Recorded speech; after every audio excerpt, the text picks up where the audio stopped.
यवतमाळ जिल्ह्यातील मारेगाव तालुक्यातून निवडणुकीसंदर्भात एक अत्यंत महत्त्वपूर्ण बातमी समोर आली आहे। मारेगाव तालुक्यातील 4 गावांनी थेट मतदानावर बहिष्कार टाकला असून गावात मूलभूत सुविधाच मिळत नसेल तर मतदानाचा काय उपयोग असा प्रश्न ग्रामस्थांनी उपस्थित केलाय।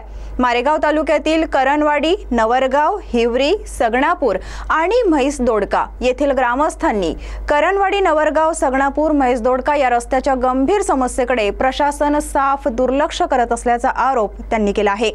धुळीची प्रचंड समस्या निर्माण झाल्याने नागरिकांना श्वसनाचे आजार, मणक्याचे विकार आणि इतर आरोग्य समस्या भेडसावत आहेत, तर खड्डेमय रस्त्यामुळे अपघातांची भीती सातत्याने वाढत आहे। ग्रामस्थांनी अनेक वर्षांपासून निवेदन पत्रे, शांततापूर्ण आंदोलन, उपोषण यासारख्या लोकशाही मार्गाने आपल्या मागण्या शासनापर्यंत पोहोचवल्या, तरी देखील संबंधित विभागाकडून कोणतीही ठोस कारवाई न झाल्याने ग्रामस्थांमध्ये तीव्र नाराजी पसरली आहे। सततच्या दुर्लक्षामुळे आणि समस्या न सोडवल्यामुळे शेवटी नाईलाजाने कठोर निर्णय घेत मतदानावर बहिष्कार टाकण्याचा इशारा तहसीलदारांना दिलेल्या निवेदनात करण्यात आला। निवेदन देताना करणवाडी, नवरगाव, सगणापूर आणि म्हैसदोडका येथील नागरिक मोठ्या संख्येने हजर होते।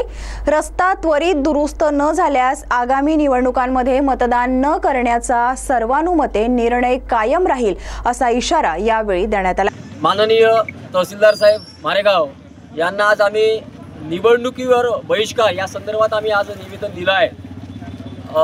करणवाडी, नवरगाव, हिवरी, अर्जुनी, सगणापूर, म्हैसदोडका ह्या भागात, गोदनी ह्या भागातील जे आमची मेन रस्ता जो आहे तो करणवाडीहून जाणारा नवरगाव आणि तिकडे फाटे फुटलेले आहेत। या रस्त्यांची विदारक परिस्थिती पाहता शाळेतील विद्यार्थ्यांचं घरी पोहोचतो की नाही हा एक आम्हाला एक प्रश्न निर्माण पडतो। एक पालक म्हणून किंवा या ठिकाणी येणाऱ्या ज्या महिला आहेत त्यांना होणारा जो त्रास आहे, ज्या गर्भवती महिला आहेत, जे रुग्ण आहेत, यांना खूप प्रकारे त्रास होत आहेत आणि आमचे सुद्धा मणके, आमचे हे कंबरडे आमचे मोडून राहिले आहेत। याकरता मी शासनाला एक निवेदन या माध्यमातून देऊ इच्छितो की हा रस्ता जेव्हा लवकर होईल तेव्हा लवकर करण्याचा एक प्रयत्न करावा, नाहीतर आम्हाला पुढचे पाऊल सुद्धा निवडणुकीवर बहिष्कार।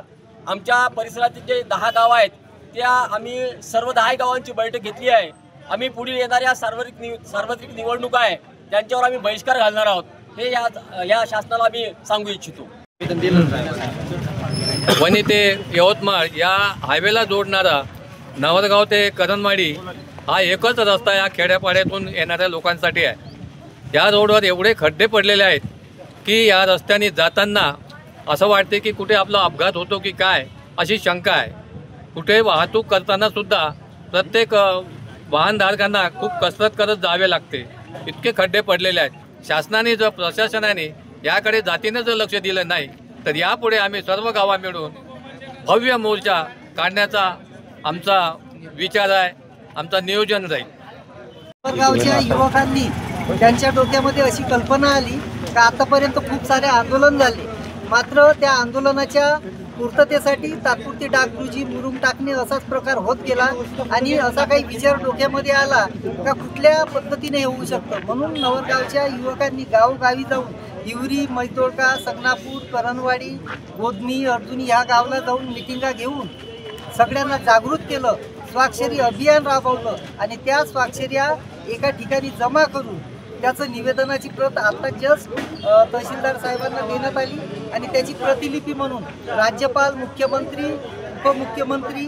BDO, SDO या जिल्हाधिकारी या सगळ्यांपर्यंत या निवेदनाची प्रतिलिपी पोहोचलेली आहे। नवरगाववासी तसेच करणवाडी, सगणापूर, म्हैसदोडका समस्त ग्रामवासी या ठिकाणी खूप मोठ्या संख्येनं उपस्थित होते। त्यामध्ये आमच्या खरोखर वाखाणण्याजोगं आहे नवरगावचं महिला मंडळ सुद्धा हजर होतं। तर ह्या सगळ्याचा हा समारोप आणि आलेल्या हे कुठलाही काही मोर्चा किंवा असा शासनाला विरोध करणं हा प्रकार नव्हता, पण शांततेच्या याच्यात हा मोर्चा पार पडला। साहेबांना निवेदन देण्यात आलं आणि रस्त्याच्या बद्दलची जी माहिती आहे ही लवकरात लवकर व्हावी बा अशी सूचना आहे। एवढ्या मेहनतीनं तर यांच्या मागणीचं काहीतरी फळ भेटलं पाहिजे या उद्देशानं आम्ही आलेलो आहोत। नवरगाव ते करणवाडी आणि करणवाडी ते रायपूरपर्यंत आहे हा रस्ता झालाच पाहिजे आणि खड्डामय झालेला आहे आणि तिथे कधी अपघात होऊन कोणाचा जीव जाण्याची वेळ आहे, त्यासाठी प्रशासनानं लवकरात लवकर त्याची दक्षता घेतली पाहिजे. हे न झाल्यास पुन्हा आम्ही उपोषणाला बसू आणि मतदानावर पण बहिष्कार टाकू. CTV प्रतिनिधी दिलदार शेख यांची रिपोर्ट.